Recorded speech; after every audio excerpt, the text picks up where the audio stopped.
Hi guys, it's been a little while since I've done a music production video, so today I want to talk about how to get your music to sound somewhere close to the unique signature sound of Oasis on Definitely Maybe. Now, I do a little bit of work as a session player and a producer, and recently I've been doing some mixing for a London-based band called The Front Rank. They contacted me because they were in a bit of a predicament with their song Revolution Circles. They'd recorded it to their satisfaction, but they kind of wanted the mix to sound reminiscent of Definitely Maybe. And the sound engineer at the studio they recorded at wasn't quite getting that brash, shiny sound quite right. So they got in touch with me to see if I might be able to mix it for them. So first of all, take a quick listen to a really brief clip of Rock and Roll Star from Definitely Maybe by Oasis, and just try and lock the overall tone of that song in your head as we play this clip.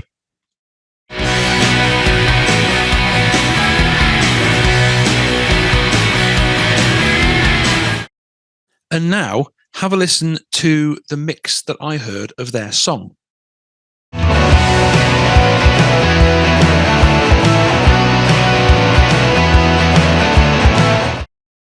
As you can hear there, the studio engineer was trying to get somewhere close to the Definitely Maybe vibe, but he'd really overloaded the guitars and he'd just not quite got the EQ right.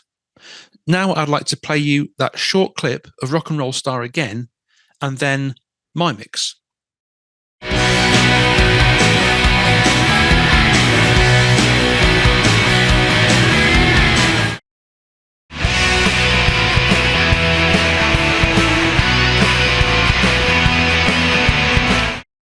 So hopefully you could hear there that in my mix of their song, we were a lot closer to the Definitely Maybe sound. So if you've got your song written, if you've learned it properly as a band, most studios should be able to record you just fine. But now let's talk about what you can do in the mix to turn those stems into something that sounds like Definitely Maybe. I do most of my work in a program called Vegas, so I'm going to be showing you a little bit of my mixing technique from within that DAW. So typically in the studio, you would record the drums first. So let's listen to the raw drums from the track I was mixing, Revolution Circles.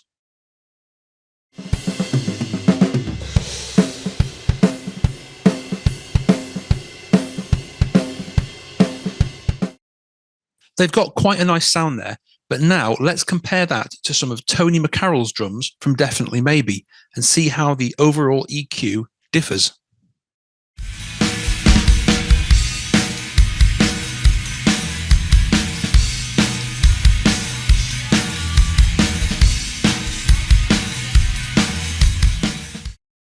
So you can probably tell from listening to Tony's drums compared to the front rank drums that the EQ really is quite different between the two sounds. Tony's drums have been EQ'd to be less bassy and to have a bit more bite and edge to them. So the first thing I did in trying to mix this song for the front rank was to attempt to EQ the drums so they were somewhere close to the sound producer Owen Morris achieved for Definitely Maybe. The drums are really exposed in multiple places on that album, like the opening of Live Forever, Bring It On Down, or Supersonic. So you can get an idea of how they should be EQ'd without even digging into the stems. Although I would just add, I very much recommend the Owen Morris 90s mixes of the albums, not the remasters. So how do we find that drum sound? What I do here is I try to find the dominant frequency in the Oasis sound and to replicate that in the EQ on the drum stems that I'm working on. Now, what you can see on the screen is what I think is the dominant frequency of Rock and Roll Star. As I've experimented around, that's the EQ area I've found that needs pushing the most to get that brash sound. That little area there, that boost in the upper mids and lower trebs, that is the dominant EQ area, in my opinion, on Definitely Maybe. That is the Owen Morris frequency. And so here's the front rank drum sound now EQ'd to have that frequency boosted.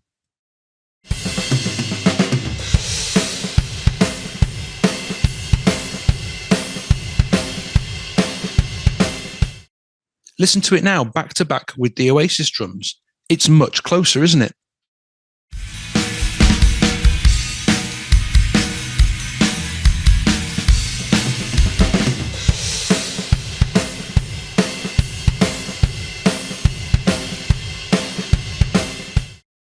On the drum mix for Revolution Circles, the cymbals required a slightly different EQ to match the Oasis sound. So I put the same EQ curve on the kick, snare, and toms, and I just went track by track by ear on the cymbals and overheads.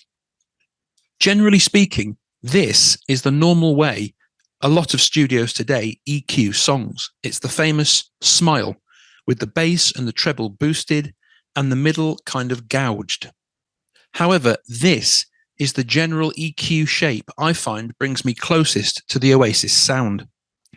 It's unusual, it's a real signature sound, and it's part of what made Definitely Maybe stand out as unique when it was released. Now let's move on to the bass. Owen Morris frequently had to deal with bass players who weren't really up to scratch, and that external factor was part of what shaped his quite minimalist attitude towards mixing bass guitar.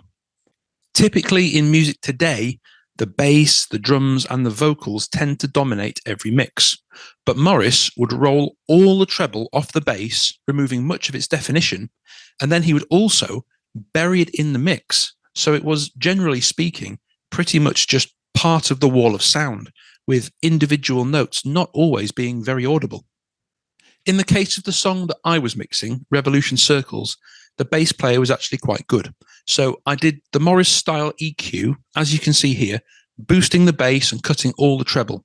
But then I also did a little stereo bass trick to make it leap out of the mix a little bit and give it a bit more definition than it might have had otherwise. And here's how to do that fake stereo trick. You copy and paste a second copy of the track and you move it a millisecond or two out of sync with the original. You then pan one of them hard left, all the way into the left speaker, and the other one hard right, all the way into the right speaker. And the bass now leaps out of the speakers just that tiny bit more, not so easily lost in the wall of sound. Let's look at acoustic guitars now. With the exception of the Don't Believe the Truth album, which had a very mid-range, beatly acoustic guitar sound, generally speaking, Oasis always EQ'd their acoustic guitars the same way.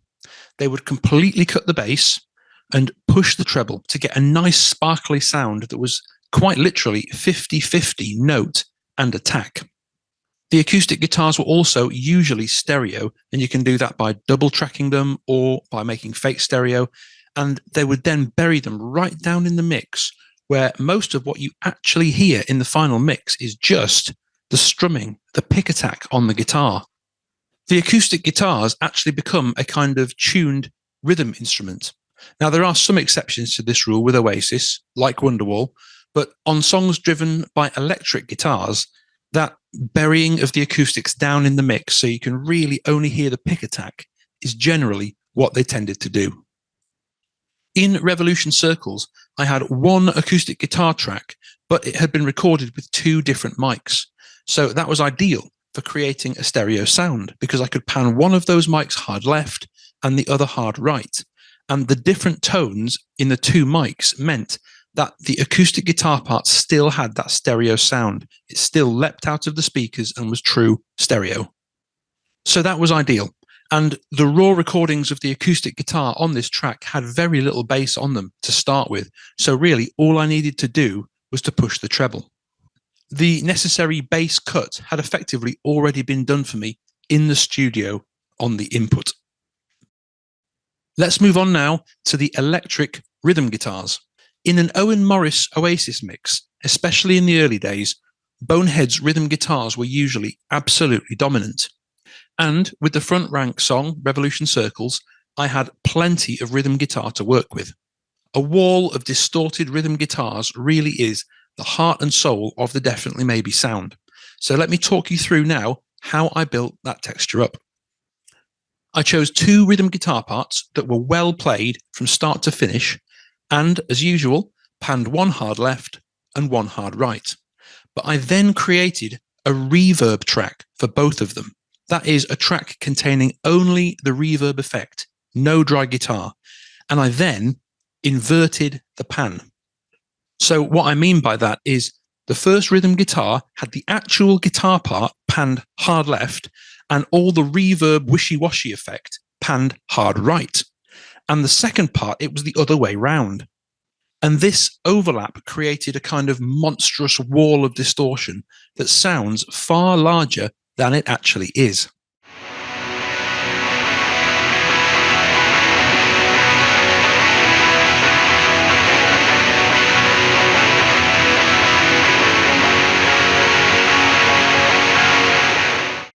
On both of the foundation rhythm guitar parts, I actually put 2 EQs on them, each time really pushing that Owen Morris frequency, the upper mids and treble, until it had that brash, ringing, definitely maybe sound.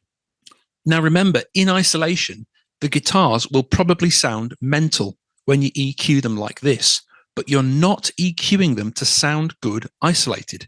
You're EQing them to sit properly in the mix, where other instruments will pick up and fill out the missing frequencies. If everything is competing for the same frequency band, you'll have instruments blowing one another out and will lose all clarity, a la Be Here Now. So after I'd sorted the 2 rhythm guitar parts, to add a little definition on different song sections, I got a 3rd rhythm guitar part and I panned this dead center. I then EQ'd it very, very harshly, like cigarettes and alcohol. And this part was designed to sit buried in amongst that guitar soup and effectively add an extra layer of treble and aggression on choruses and like on the solo and on the outro, just to add some dynamics and to stop the texture being the same all the way through. I panned that one centrally while the other 2 were hard left and hard right, because that kind of creates the illusion of 3 speakers. You've got a speaker on the left, you've got a speaker in the middle, and a speaker on the right. It creates that audio illusion, even though you've only actually got 2. It keeps the 3 parts separate and audible. Now let's look at the electric lead guitar. There were many different parts to Owen Morris's unusual signature sound in his mixing for Oasis in the 90s. He really did go against the grain in many ways, particularly in favouring rhythm guitars over lead guitars. In typical mixes by other producers, the rhythm guitars would be lower and the lead guitar as exposed as the vocals.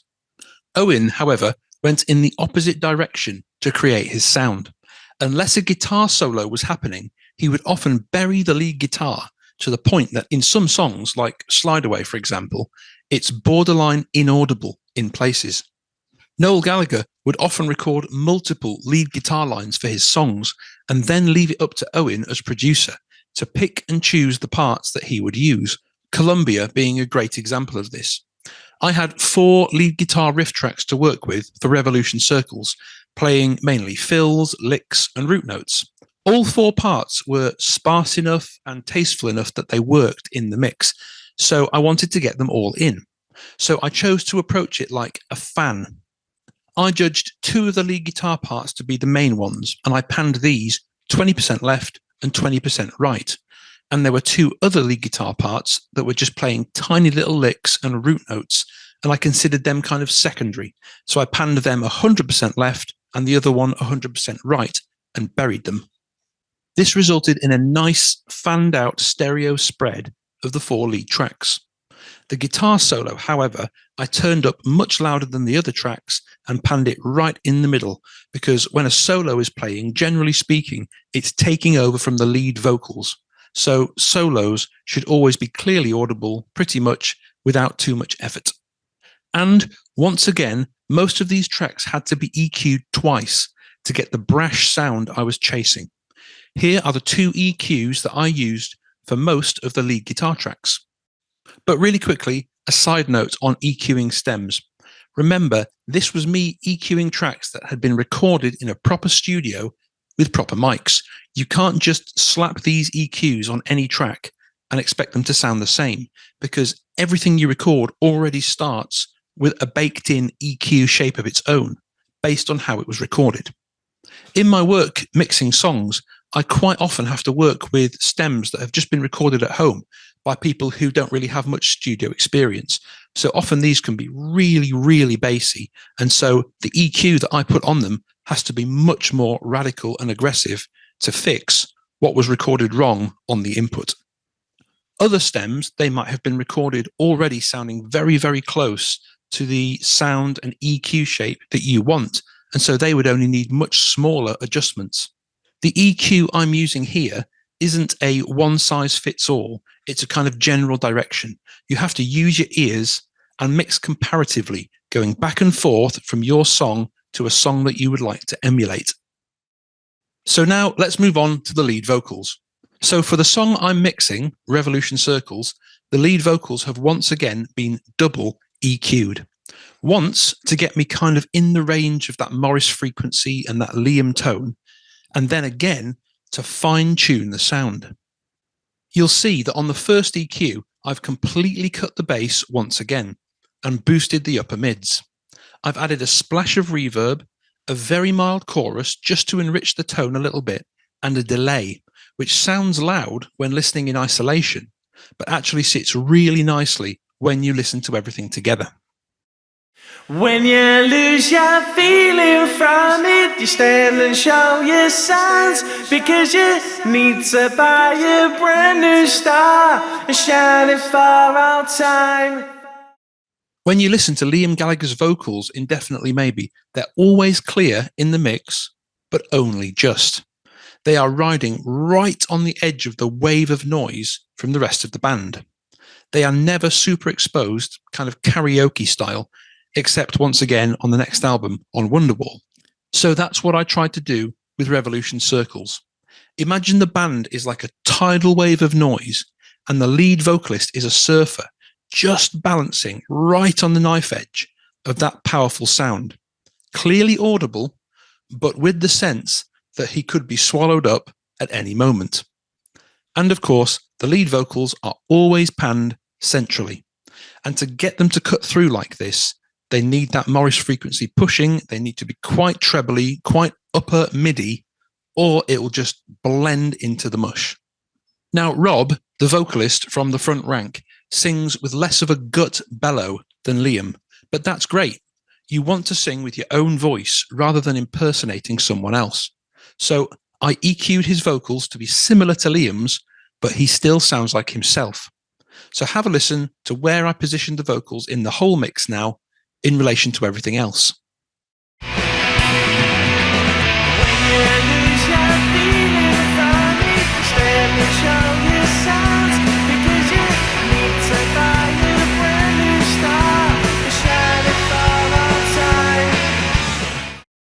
Now let's look at the backing vocals.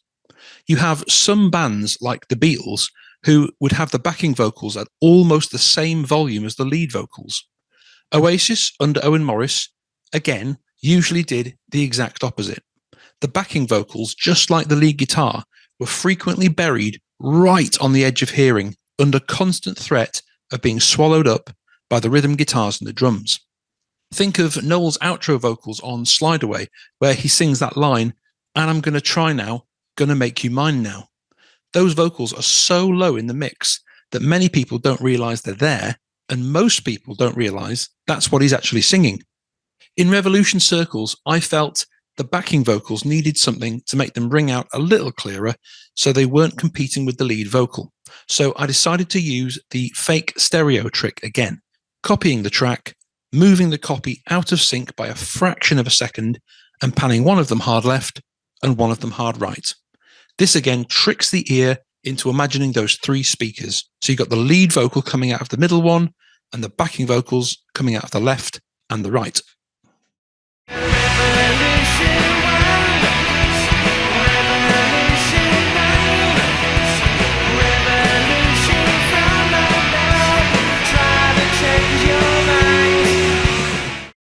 Generally speaking, each stem wants a little subtle splash of reverb.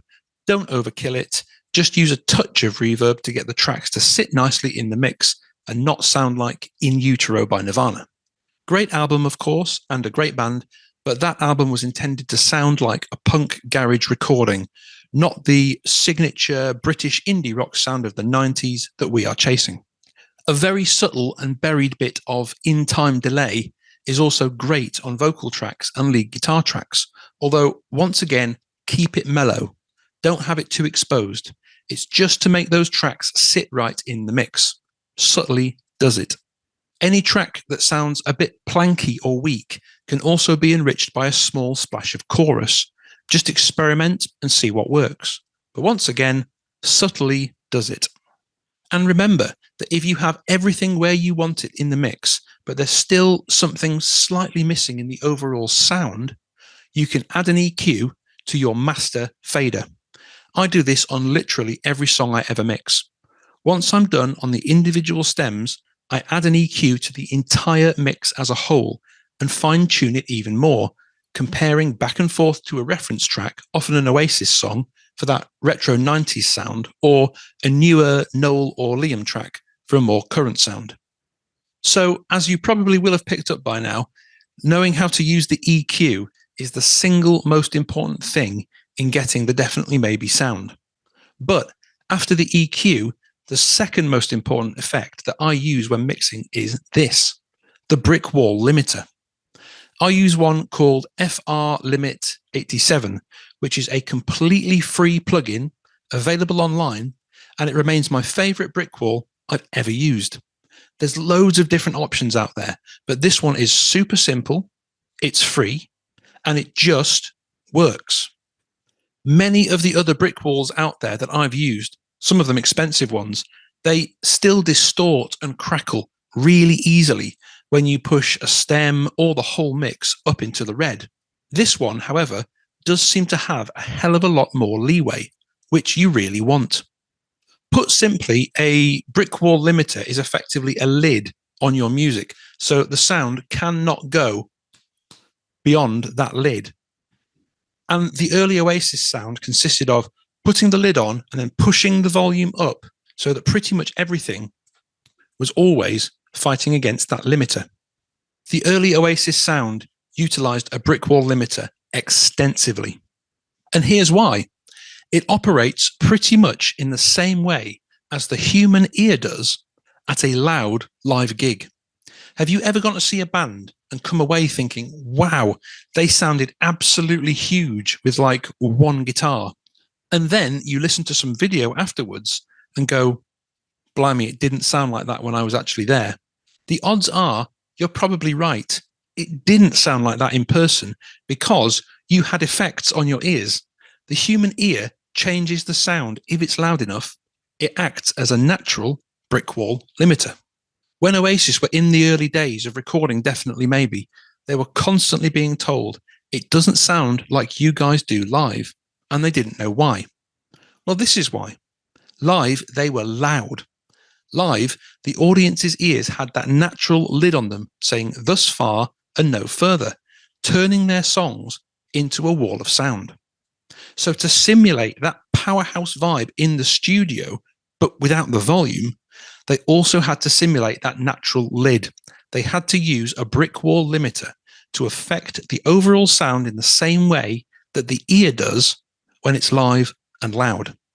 I put Brickwall limiter on the bass guitar just to keep volume levels consistent and stop it leaping out of the mix on louder notes.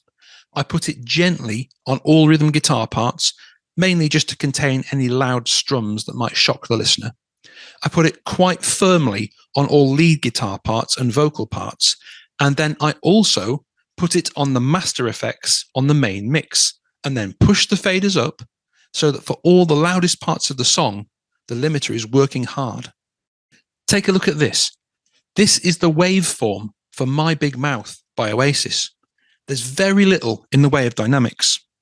You can see that the whole mix has been cranked to the absolute max and aggressively brickwalled at full volume from start to finish. And so it does sound on the record very close to how it would sound live. That limiter is part of the Owen Morris sound. It's how they solved that ongoing problem in the early days of everyone saying it doesn't sound like the band does in concert. And one final note on using the limiter on your master fader. However, if you are planning to get your song professionally mastered, you need to take the limiter off the master mix. No limiter on the mix as a whole if it's being sent away for mastering. You need to leave 3 dB of space for the mastering engineer, so you can't push it up into the red like that. You can, however, do all the other steps and let the mastering engineer know the aggressively brickwalled 90s sound you are after, so they can master the track and then do the final brickwalling themselves. Don't send a mastering engineer a song with a waveform that looks like My Big Mouth. But if you're just doing your own mixes at home for fun or for practice, feel free to limit that final mix. With Oasis, Owen Morris would sometimes limit the band at above 0 dB so that there was intentionally the sound of crackle, distortion and breakup on the final mix itself. This was really prevalent on Be Here Now. I personally don't like pushing it to such an extreme, but if you feel like creating a really bonkers, outrageous mix, you can see how far into the red you can push a Brickwall limited master fader and still have it sound listenable. Don't forget when mixing that you will often need to stop after a few hours work and come back the next day when your ears are fresh again. It doesn't take long for me personally before my ears are completely fatigued and blown out and I start mixing like a prat. Take your time, take a few days, don't rush, and get it right. My preference is to mix primarily through my good speakers, using headphones only for occasional checks and reference. And do not mix at high volume. Mix at the volume most people listen to music at. Mixing music really loud will blow your ears out faster, and crucially, it will actually change the mix if you go too loud, because your ears will start limiting the sound. And these days, most people listen on quieter devices anyway, so why would you mix at a deafening volume?